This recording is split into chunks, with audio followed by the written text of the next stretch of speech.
Welcome to my channel, Fight Fans. My name is Ani and I will be breaking down UFC Fight Night in London, Leon Edwards versus Sean Brady. And this fight will take place in the iconic O2 Arena in London. And I will be diving into the main card fights and discussing each matchup and highlighting any kind of injuries that may affect this fight and how these fights and how they will go.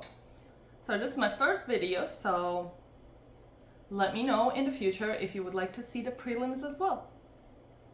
And the first fight that I will be diving into will be Nathaniel Wood versus Morgan Charrière. Okay, this is going to be a great matchup. Nathaniel Wood, just in general, a very well-rounded fighter, and Morgan Charrière is also pretty well-rounded, but Nathaniel Wood is just so dynamic and he throws so many punches. Nathaniel Wood's high volume of the strikes may actually overwhelm Charrière, who does not absorb as many strikes per minute, and he doesn't throw as many also. So that would be, I think, a big plus for Nathaniel Wood. And we can just go ahead and look at their matchup, how they're matched up. Both of the fighters won their last fight. Morgan Charrière actually was a very impressive and quick win. Before that, he did lose to Chepe Mariscal also in 2024. So that is why I think he's a favorite, because he finishes his fights very quickly, and he is in only 2-1 in UFC versus Nathaniel Wood has more experience. He is 8-3 in UFC, which is pretty good. Okay, and for him to be an underdog, I'm actually surprised on that. So from what I'm seeing. Okay, here we can look at their odds, and we are on Nathaniel Wood. Nathaniel Wood actually opened as a bigger underdog. He opened on plus 154, and at the time when I'm recording this, which is 9:20 p.m. the day before the fights, he's actually already much closer to it being a pick'em fight.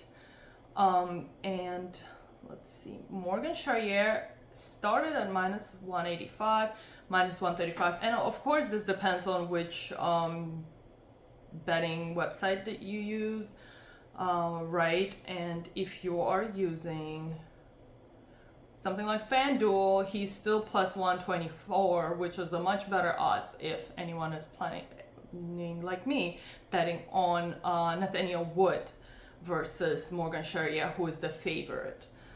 Okay, so Nathaniel Wood, we can go back to their profile, we can go to topology, and so Morgan Charrière is actually 31 years old, 29 years old, and Nathaniel Wood is 31 years old. So their age, they're pretty similar in age. The only thing is experience in the UFC that differs in them, and we can actually look at their stats. So the striking accuracy of Nathaniel Wood here is 51%, and this is usually in regards to only UFC. Takedown accuracy is 48%. I don't think he will be trying to take him down. I doubt it, because I think Morgan Charrière will do much better on the ground than Nathaniel Wood will. So I don't think his game would be here taking him down. I think what he needs to do is definitely the leverage that maintain that distance, utilize his grappling skills to not let him take him down. His takedown defense is 73%, which is phenomenal. And for Charrière to have to take him down with this takedown defense, it will prove to be much harder than I think the bookies have expected it.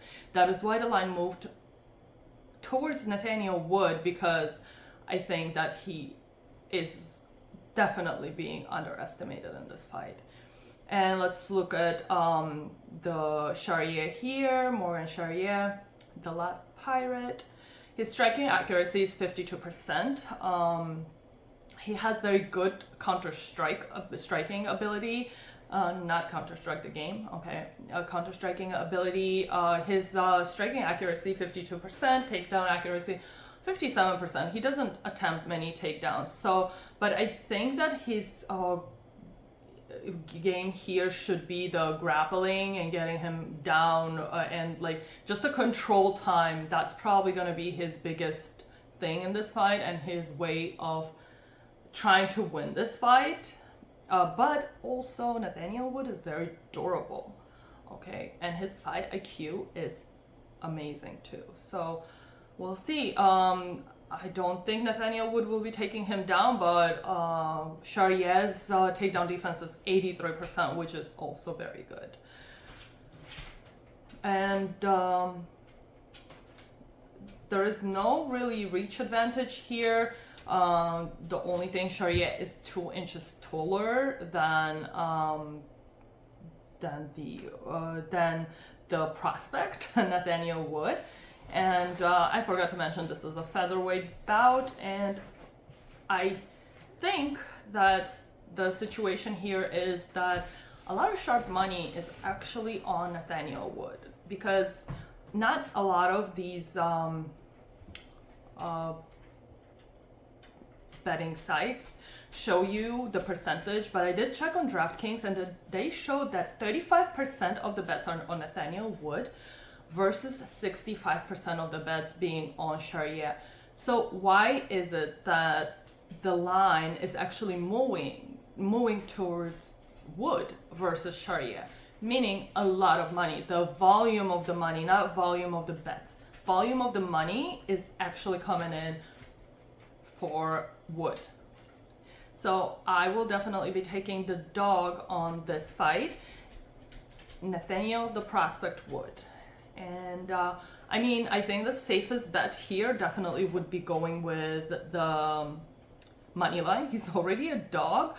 I think if someone wants to play it even safer, if your sportsbook allows points, I would take this as plus Nathaniel Wood at plus 3.5. I haven't checked on DraftKings, but let's see, because I know DraftKings allows that. I don't use DraftKings, but let's see if I can see the points here. I cannot see points here, but I can drop that in the comments. Let me know if you guys would like to know that. Just comment, or you guys can drop it in the comments yourself and let me know. But I think plus 3.5, which is basically he cannot get finished. 10-9, 10-9, 10-9. That's fine. And you're still gonna win your bet. I think that would be the safest, but I'm going with most likely I'm gonna be going. And make your own choices. Don't bet too much money.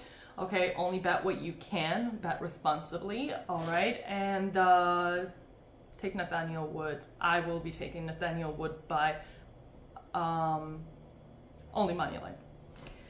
And that's already plus, I'm using FanDuel usually, that's already plus 124, which is a really good odds for someone who has much more experience than Morgan, the last pirate, Charrière, who's gonna beat 2-2 tomorrow. All right, not gonna stay on this fight any longer. Let me know if you guys want anything else discussed about this fight. We can talk in comments, we can chat in comments, okay? We're gonna close this out, and the next fight on this card, I have my little notes here, don't judge me. There's a lot to remember, and I am pretty nervous public speaker. So anyway, I'm gonna be the next fight, which is gonna be very exciting. I think it's gonna be exciting fight. I don't know, we'll see. I hope all of the fights are actually exciting. The next fight, Jordan Vucenic versus Chris Duncan. And I, as a noob, mistook Chris Duncan for Christian Leroy Duncan. So make sure he is a good bet. Christian Leroy Duncan is a good bet.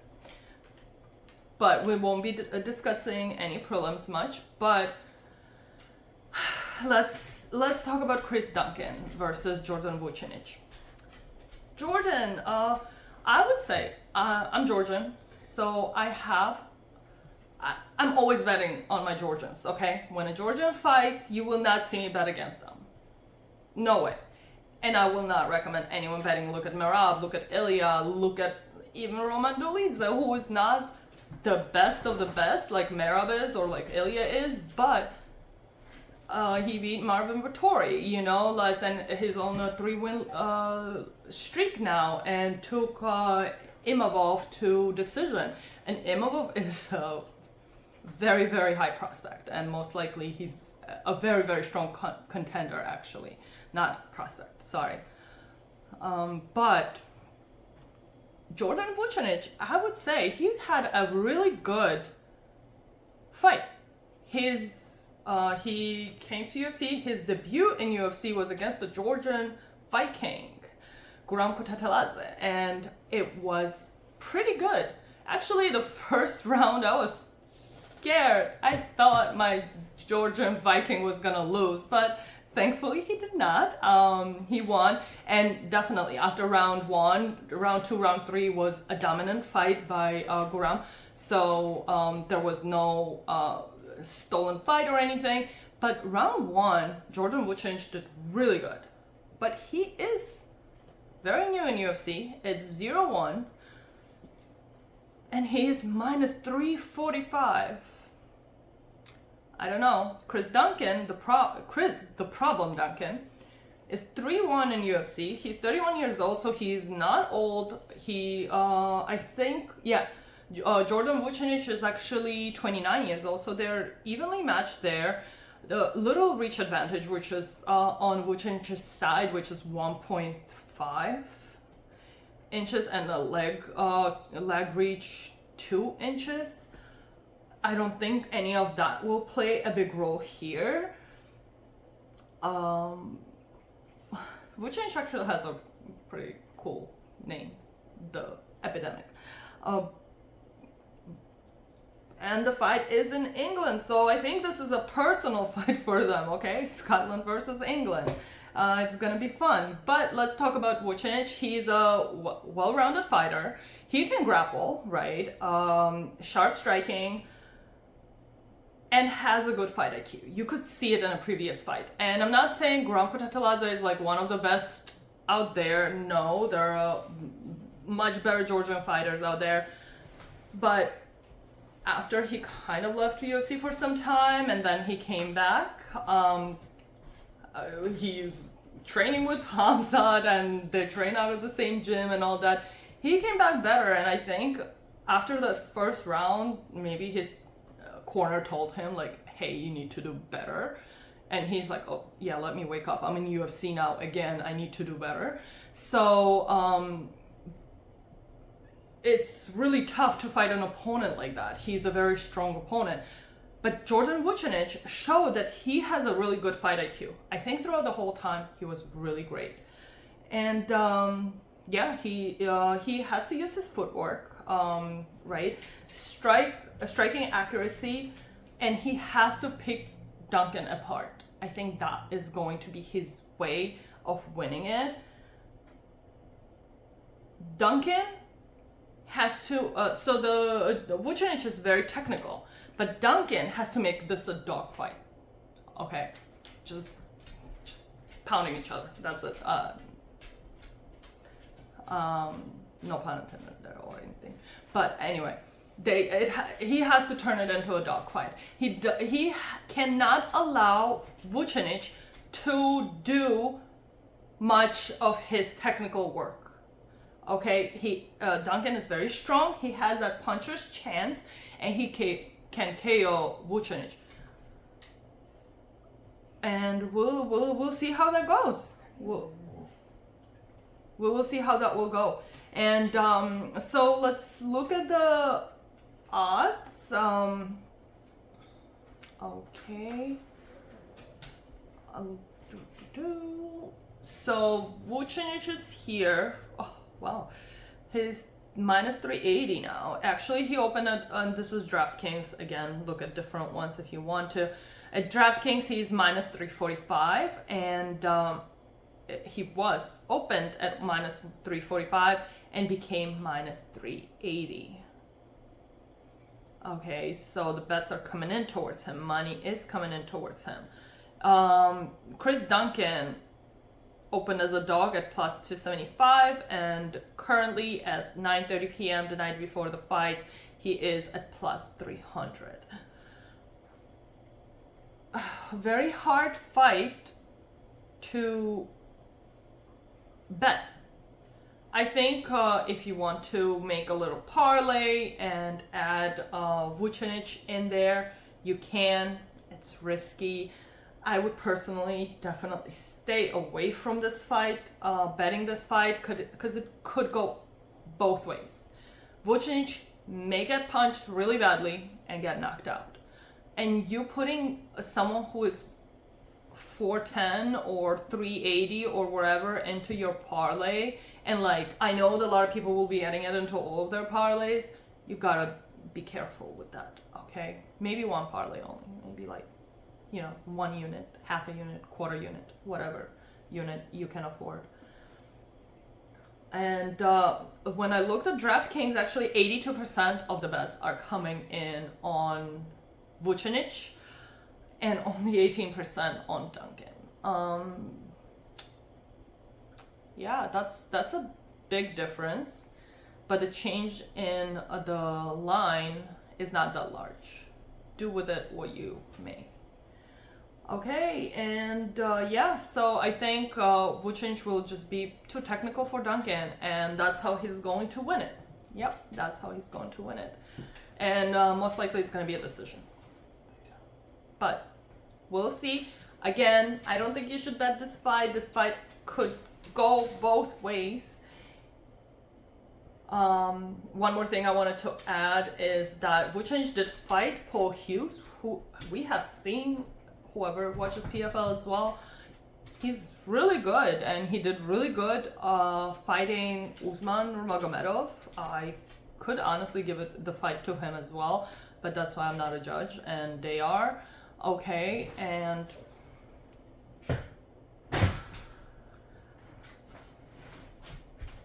my dog. And I think finishing him will be very tough for Duncan, but it's possible. So again, please make the right decision and don't bet on this fight. Okay. Oh.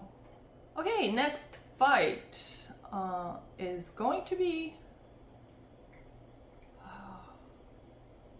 fun. Women's strawweight bout. It's gonna be Molly versus Alexia. I haven't really met her yet, so I don't want to butcher her name. But she is debuting tomorrow. She took this fight on very short notice. She signed for this fight on 3/14, which was literally a week ago.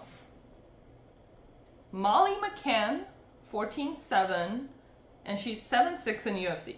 She has a lot of experience. I think having her at plus 150 against someone who is debuting is pretty crazy, if you ask me. Especially on a short notice. She had a fight, Brazilian had a fight, I think in July or June. We can check it right now. Her last fight. And it didn't seem like she was in camp. So she's debuting on short notice.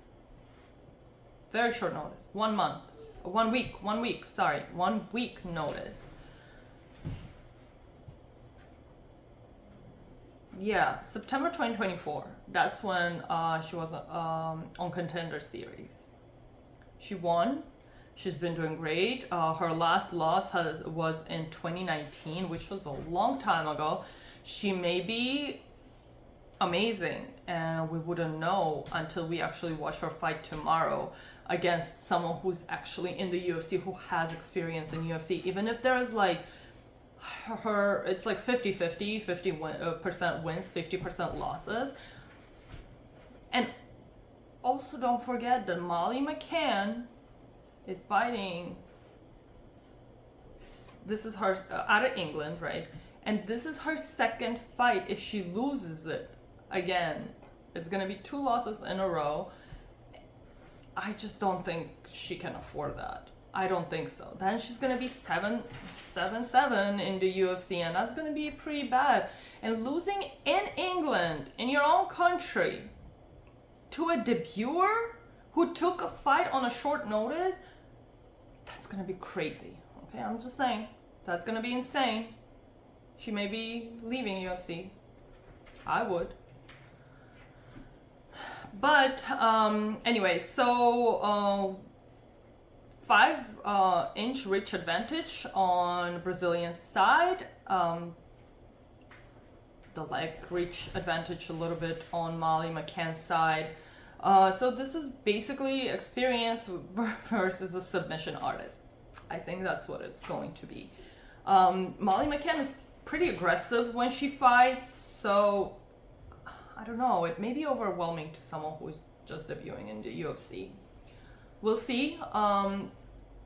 I don't think this is, I think, another fight that is not worth betting. So these 2 fights I would just enjoy on your couch, on your computer chair, whatever it is. Just enjoy watching these fights and be responsible and don't bet them. They're not worth it. So if we look at the betting odds, Molly McCann opened at plus 164 and she became plus 195. And Alexia minus 198 to minus 238. And I see that the bets coming in volume, the bets of 56% are on the Brazilian and 44% only are on McCann or on English. Okay, so make your decision and don't bet on this fight.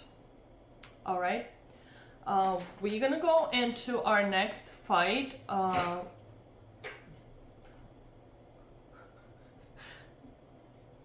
My dog is just coughing, joking, trying to get my attention, doing everything in his power to have me to play with him instead of you guys.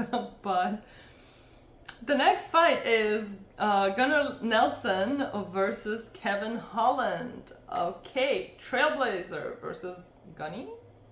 I have one good bet for this fight. And I think that's what's gonna happen. Submission. Doesn't matter who.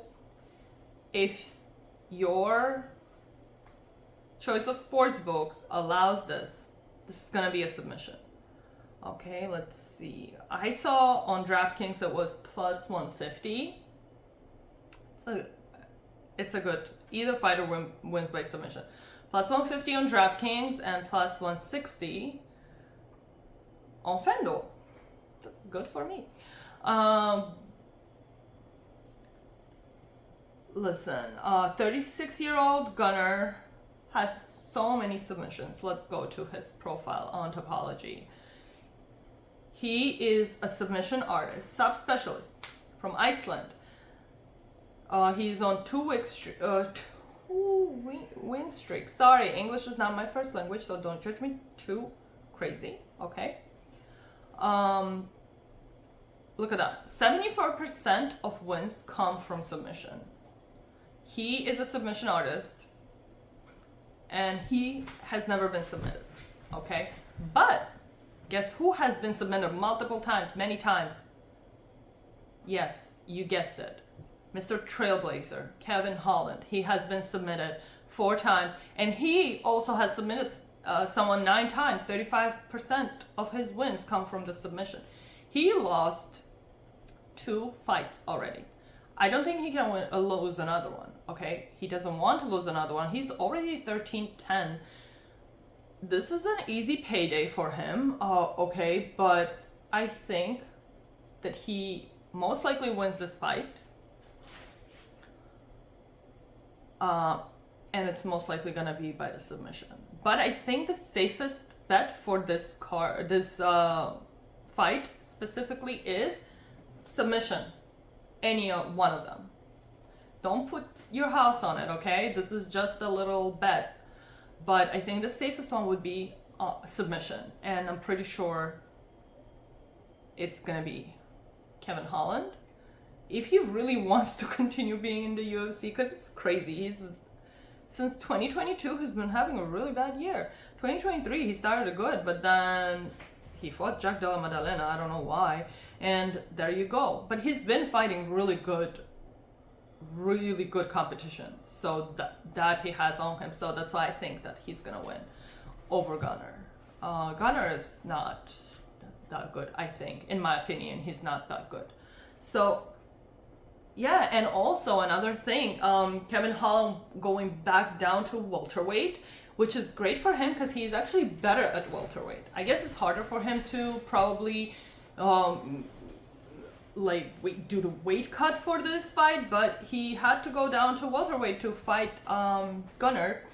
So I think Kevin Holland can do this, and we can look at their stats actually. So here we go. Gunnar, he's striking accuracy is 61%. I'm not gonna go to Kevin Holland, but I have the numbers. 50%.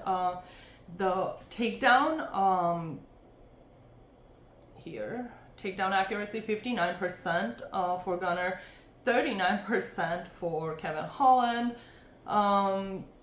So Gunnar has a 50% striking defense, 51% or 57% by Kevin Holland. And takedown defense, Kevin Holland, 53%. I mean, we've watched him fight. His takedown defense is not that good. I feel like anytime I've watched him fight, everyone has taken him down, that has tried to take him down. But Gunnar's takedown defense is 67%. I think this is gonna be, I feel like anytime you watch Kevin Holland, it's pretty fun fight. Because you're not the one losing it. It's usually him. So I think it's gonna be overall a very fun fight to watch. We'll see. Okay, and again, for this, my personal bet would definitely be submission plus 150. And I would do it as soon as possible because it's possible that it's gonna go down. And in general, if we want to look at the money line, Kevin Holland opened as a dog plus 120, which is, I guess, okay. Now he's minus 102. Gunnar was opened at minus 142 and became minus 118. And the bets on Gunnar are 33% and 67% on Kevin Holland. I think the sharp, the public, everyone understands that Kevin Holland should be a favorite here, which is why he's slowly getting to the minus. Okay, so depending on how it's gonna be tomorrow, I may make a little post on my YouTube, so go ahead and wait for that before the fights start. Tomorrow I think fights start around 1 p.m. So definitely check out for the post because I will be checking the percent of the bets and how the line has moved right before the fight also, and we'll be making better and more educated decisions then to see with the money movement and everything what would be a better choice of bets. Okay, but for now could do Kevin Holland money line or just in general submission, method of victory submission. No fighter picked, just method of victory submission at plus 150. Okay? Okay. All right. And next fight, I think this is going to be fight of the night. And fight me all you want. I think this is going to be fun. I feel like anytime I watch Ulberg fight, it's always fun. And now you're going to see Jan Błachowicz fight, and I think that's gonna be also really fun. And okay, so the Polish Power, and Blackjack from New Zealand. both very strong fighters, okay? This could be something that ends in knockout, but I don't think so. All right. Jan didn't get knocked out by Alex Pereira. Didn't get knocked out by Magomed Ankalaev, okay? He can withstand a lot of people trying to knock him out. Let's see who was the last person to knock him out, okay? 2 losses by knockout, and let's see who that was. Thiago Santos, and that was in 2019. Honestly, I'm not gonna even go that far, okay? Not a lot of people can knock him out. And I don't think Ulberg will be the one knocking him out. I'm sorry.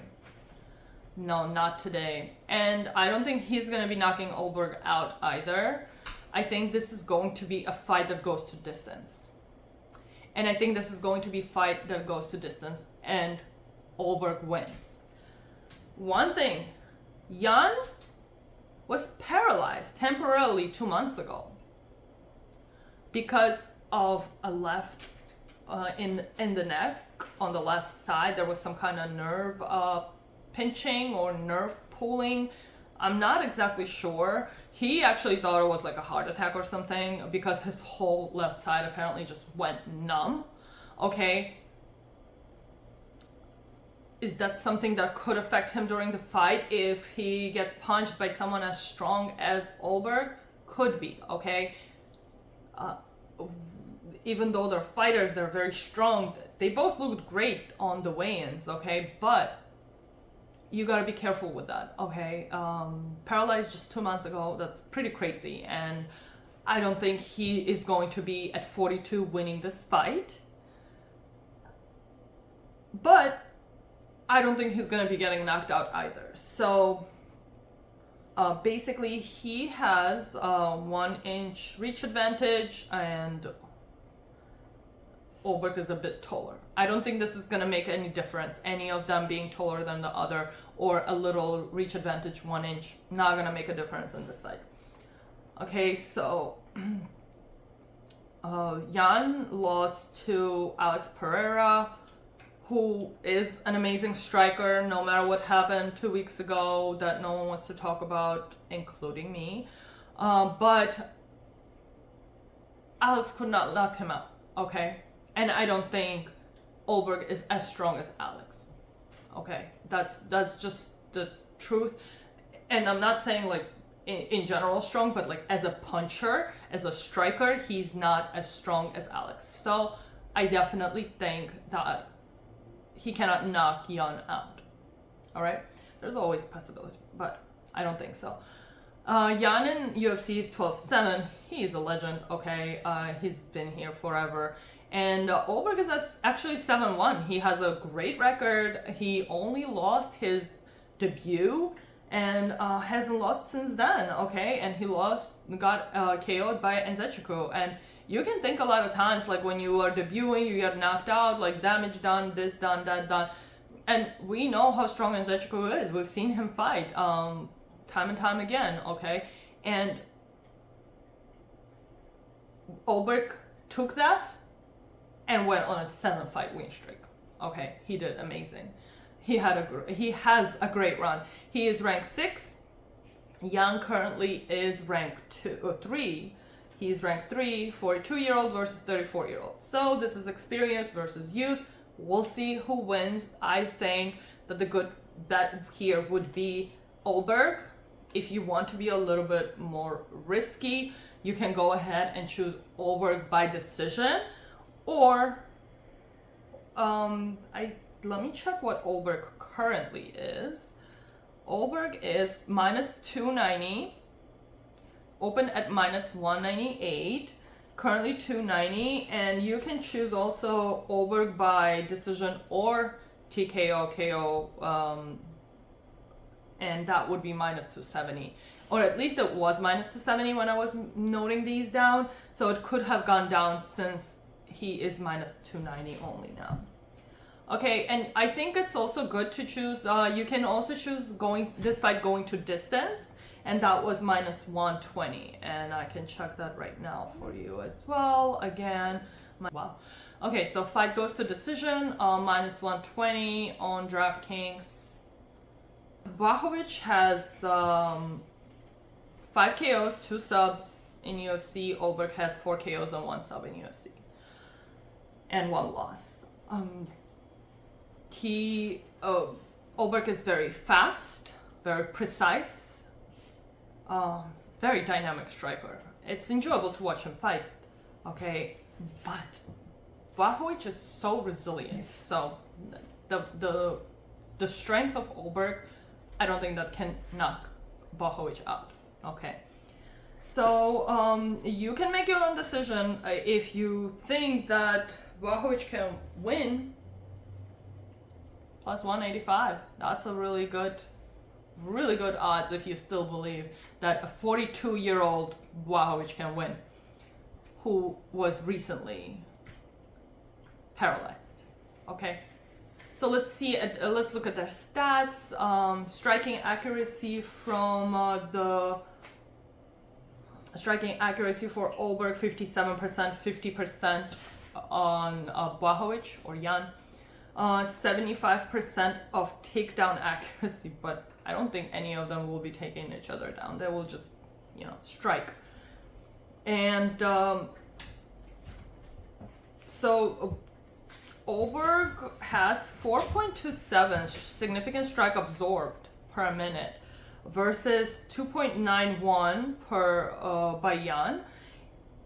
And Ulberg actually significant strikes landed per minute is 7.2, but Jan is 3.4. So think about it this way, right? Significant strikes landed by Ulberg may overwhelm Jan, who does not absorb as many strikes per minute, or hasn't absorbed as many strikes per minute. So that would definitely work in favor of Ulberg. Someone who's young, maybe not as experienced, but someone who's young and very powerful. So my bet here would definitely be Ulberg money line, or for whoever, if you want to be a little bit more risky, Ulberg by decision is a good choice as well. I think that's how it's going to go. And we can check here. Ulberg wins by decision plus 140. That's great, actually. Ulberg decision plus 140 is great. Okay, I'm gonna note that down.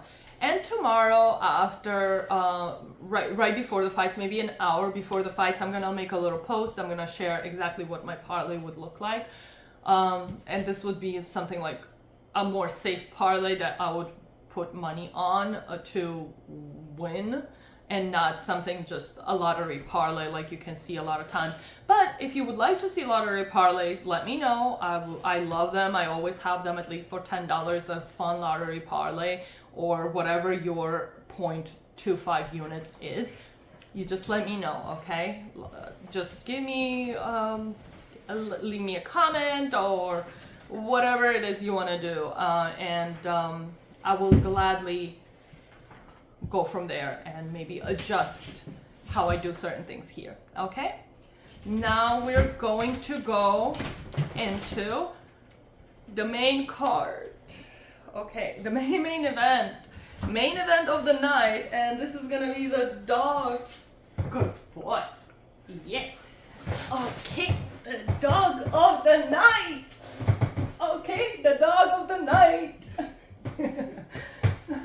Go ahead, Mama. Go. Sorry, there was a little mishap and my microphone got unplugged and my dog left all the hair on me, but the dog of the night, Leon Edwards, okay? That is my most confident pick on the card. He is going to win tomorrow, okay? First of all, reach advantage, taller, blah, blah. Forget all that. Leon Edwards just lost his belt to Belal Muhammad. And no matter how we feel about Belal, did he deserve it? Did he not deserve it? Doesn't matter. Doesn't matter how anyone feels. I forget his name. But Sean Brady got knocked out by Bilal. How many other people have been knocked out by Bilal? Are you serious? How many people have been knocked out by Bilal other than Sean Brady? Let's see, okay? Let's see.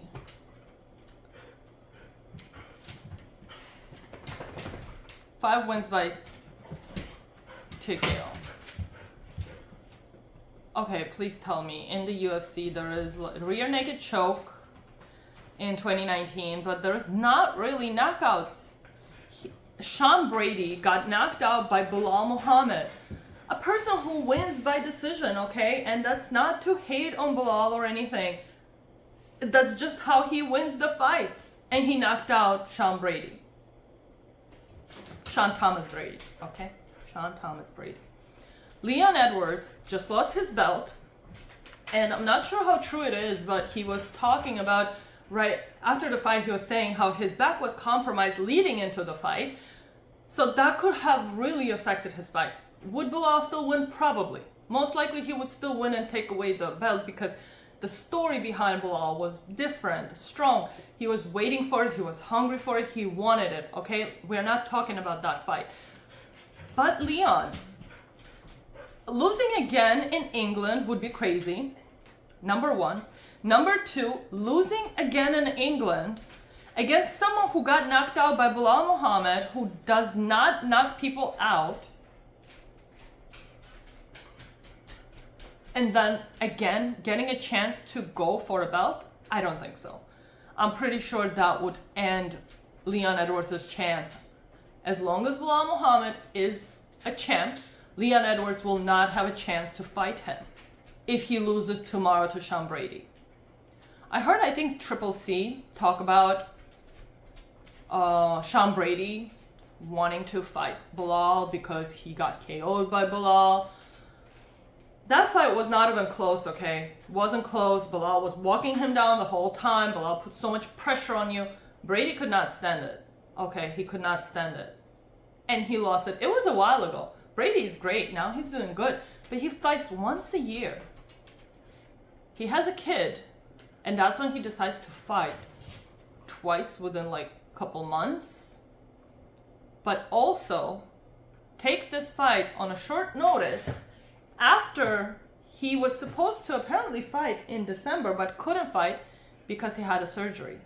Because he tore a couple ligaments in his thumb and had a surgery. Couldn't fight in December, wanted to fight in January, then couldn't fight in January because I guess didn't get a fight. Then he wanted to fight Bilal in April. I think April or May? May. I think it's May. I'm not gonna lie to you now. I think it's May. So he wants to go fight Bilal, but then that Jack Della Maddalena takes that fight. So Brady's like, okay, now I'm getting a chance for Leon Edwards. And this was on, I think, February 11th or 12th, so about a month and a half ago. I did hear Brady say that he was in a camp, he was training, he trains the year round, but you did just have a surgery. So most likely your training was not as intense as it was supposed to be leading into this fight. I think this is a payday for him. I think he's going there on short notice to get a good check because he has a new baby, okay? I don't think he's winning this fight. Honestly, if he wins this fight, Leon Edwards just, that's it, washed, goodbye. Doesn't matter that you were the fighter of the year for 2 years in a row, like just literally 2 years ago, a year ago, 2022 and 2023. If Leon does not win this fight, I think that's pretty bad in his career. That's going to be pretty bad in his career. And take this from someone who does not fight, okay? I don't fight for a living, but I don't think that's going to look good. The experience also talks for itself. 14-3 just in UFC on Leon Edwards, who is 33-year-old versus 32-year-old Brady, who is 7-1. 5 of them are subs. That's great. Hasn't lost, honestly. Leon hasn't lost since 2015, and his most recent loss was to Belal Muhammad, who is a champion. He's great. He's good. He always puts pressure. Who's always walking down his opponents. Like that's like Marab, you know, like always pressure, always going at it. Like you are never going back. You're always the one putting the pressure on. And maybe Brady will try to do the same thing, but I don't think he's gonna get a chance to be like Belal in that. And I think a lot of times, like, because I heard him talk about it, and he's like, oh, my goal will be like Belal, to keep Leon Edwards on his back foot. I think you should have your own way how you want to beat him. And I don't think you just trying to do the same thing that Belal did will help you. Leon Edwards had a whole camp to prepare for Belal, and then he had a whole camp to prepare for Jack Della Maddalena. Literally one right after another for a wrestler and then for a striker. That will be very hard for Sean Brady. I think this is going to be definitely Leon Edwards' chance to get back, to get the title from Belal, and this is going to be Leon Edwards win by decision. I like the decision fight. I think it's going to be a decision, but if it's too risky, since Brady has been knocked out by Belal and you want to put Leon KO, go ahead, just take the money line. He's a dog. Why not? Go ahead and choose him as a dog. And we can compare. So the striking accuracy on Leon is 54%, Brady's 55%. Significant strike defense, 54% by Leon, 60% by Brady. Takedown defense, 86%. So on numbers, on paper, Brady just looks much better than Leon. But he barely fights. He doesn't fight that often, I think. And also, I don't think UFC wants a champion that is not going to be fighting that often. I don't think so. And he really fights like once a year. So it's just not going to be good. So Leon, I think he needs to leverage his striking advantage. He has the reach advantage as well. Maintain your distance. Utilize the takedown defense. Don't let him pick you up and drop you like Belal did. Don't. I mean, and the Brady, he just gotta grapple. And that's his way. Close the distance, grapple, and that's your way of winning. I don't think that's going to happen, though. And again, the dog of the night is definitely Leon Edwards. And that's going to be my picks for the day. Okay? I hope you liked them. I really hope you enjoyed my first video. Give me a feedback. Let me know what else you want to hear. What do you want to hear less about? And yeah, please leave a comment, subscribe to my channel, watch my videos, and come back tomorrow an hour before the fights start, and I will post my most safe parlay that I think is safe, the safest parlay. And in the comments, do let me know if you want to have a lottery parlay, okay? All right, bye.